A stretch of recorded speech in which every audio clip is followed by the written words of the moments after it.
Aftermath of legend. When the burning stopped, the sky was dark, not just with ash but with shadow, the lingering presence of ships too massive, too ancient, too alive to be anything but myth made flesh. The council chamber lay in ruin, its marble cracked by the tremor of orbital strikes that had spared the building only to prove dominance. The delegates cowered, stripped of arrogance, their laughter long dead. In the silence, a message replayed across every world, every channel, every mind. We were forgot, we endured, now you will remember. The galaxy had thought itself civilized, untouchable, beyond legend.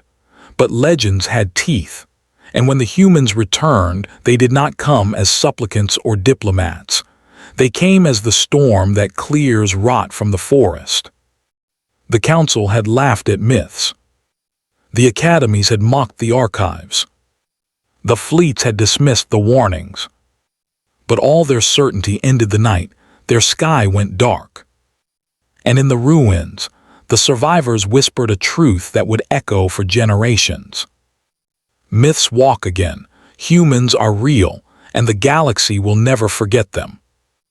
The great hall of the Galactic Council glittered with 1,000 banners, each one bearing the sigil of a world that considered itself eternal. They prided themselves on their collective wisdom, their dominion over the spiral arm, and their mastery of every force the stars had yielded. Within those vaulted chambers, civilizations older than empires spoke with voices polished by centuries of triumph. And yet on that day, the chamber echoed not with solemn debate, but with laughter. The subject was an old myth, one dredged up from dusty archives by a junior scholar who thought to entertain the council with curiosities of the past. The myth spoke of humans, a species so elusive that no living envoy, scout, or probe had ever seen them.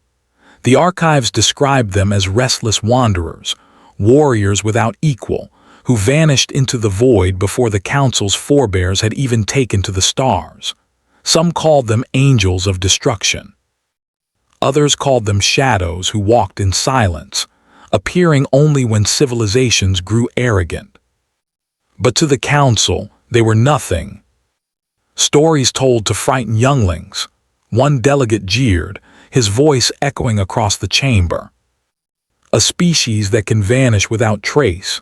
Impossible.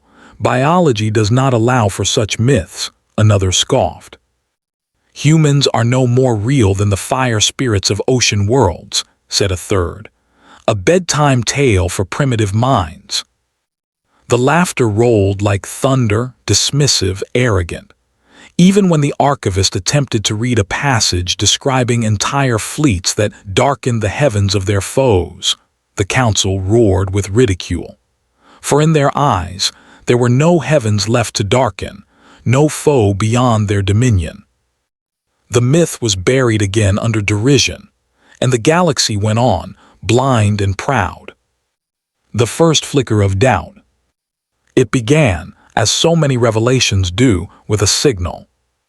Far from the council's luminous halls, in the outer fringes of settled space, an observatory picked up an anomaly. A single pulse of structured energy, faint but deliberate, laced with patterns no natural source could produce. The technicians argued whether it was an echo of old jump routes or the scattered signature of a derelict. Some claimed it was nothing more than interference from the storms of a nearby nebula. Yet the pulse came again, stronger, rhythmic. A deep space frigate was dispatched, its crew certain they would return with evidence of a simple stellar quirk. They joked over the comms, laughing about hunting for fairy tailies. The word human became their punchline, a running jest to break the monotony of their voyage.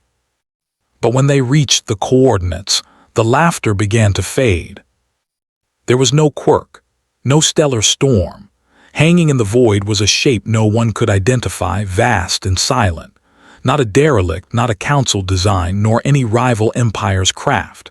Its hull swallowed starlight, blacker than the void itself, with geometry that seemed at once alien and purposeful. The frigate scanned it again and again, and yet the readings made no sense. The vessel bore no broadcast signature, no transponder, no emissions at all. It was a ghost, and yet unmistakably it was alive. One transmission was sent back to the Council. A single sentence from the frigate's captain, his voice stripped of humor, his pride dissolved into unease. It matches the old descriptions. When the sky went dark, the Council assembled in emergency session. The chamber that had once laughed now trembled with tension as the signal was replayed, as images of the vessel, grainy and distorted but undeniable, flashed across the chamber's walls. Delegates whispered, then argued, then shouted. Some still refused to believe. A trick of our enemies. A fabrication by dissidents. Nothing but a shadow of our own imaginations. But then the skis themselves testified. From dozens of systems, reports streamed in, fleets vanishing without distress signals, stations going silent, border posts cut off in an instant. On every world where the Council's banners flew, the stars dimmed. Shadows passed across orbital arrays, swallowing suns in their wake. Entire sectors reported the same phrase, spoken in hushed horror. The sky has gone dark. It was not a metaphor. The strange vessels, each one vast enough to eclipse light, arrived silently, blotting out suns, surrounding worlds like hunters encircling prey. They did not hail. They did not negotiate. They only moved precise and unrelenting, as though they had been waiting for this very hour. The Council chambers fell silent. For the first time in 1,000 years, none dared to laugh. The silence of realization. The archivist returned. The same scholar they had mocked now stood before the Council, his trembling hands holding fragments of forgotten text. The words, once scorned, now hung heavy with meaning. They come when pride blinds empires, the fragment read. They come when myths are mocked. Their fleets are not seen until they choose. Their power is not challenged until it is too late. Every delegate in the chamber listened, as if hearing prophecy. Across the galaxy, commanders tried to respond. Fleets mobilized, weapons charged, systems aligned for war. But the legends were not exaggerations. When the first Council armadas faced the intruders, they unleashed storms of plasma, missiles, and beams that could tear moons apart. Yet their fire vanished into the void, swallowed by hulls that shimmered with impossible resilience. Then came the counterstrike.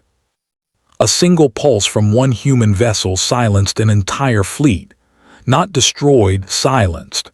Ships floated dead in space, powerless, their crews staring out into the black as their systems flickered and died. Not a casualty, not a battle, merely silence. The delegates in the Council chamber watched in horror as live feeds displayed their fleets crumbling without resistance. They understood, in that moment, what it meant for a myth to step into reality. The weight of legends. It was not just their weapons, it was the presence. Wherever the human fleets moved, the stars themselves seemed to dim. Worlds that had once felt the eternal security of Council banners now crouched in fear beneath darkened skies. The humans did not speak, and that silence was worse than war.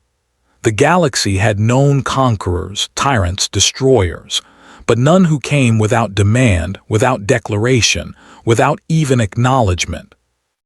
They moved like inevitability. The Council scrambled for negotiations, but hails were unanswered. They prepared to flee, but every jump route they turned to was already darkened. They had laughed at the myths, and now they stood at the center of them, swallowed whole. And as their despair deepened, the old legends came alive in their minds. The stories of civilizations erased, of rulers broken, of skis gone black until surrender was absolute.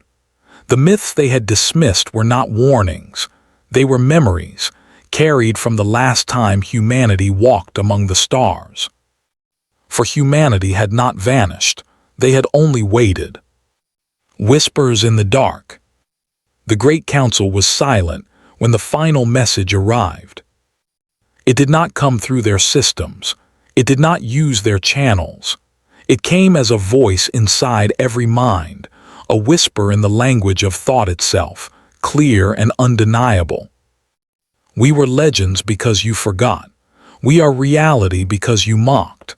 The sky is dark because it is ours to give back or to keep. When the voice faded, the chambers remained hushed. None dared to answer. None dared to laugh. Outside, the sky of their capital world grew darker still, as a shape eclipsed their sun. A single human vessel, vast beyond comprehension, descended into orbit, casting its shadow across the surface. Billions looked upward and knew that everything had changed. The council, once the proud masters of the spiral arm, now sat paralyzed, their arrogance shattered, their certainties undone. And across the galaxy, in every whisper, in every fearful retelling, one truth spread like wildfire. The myths are real.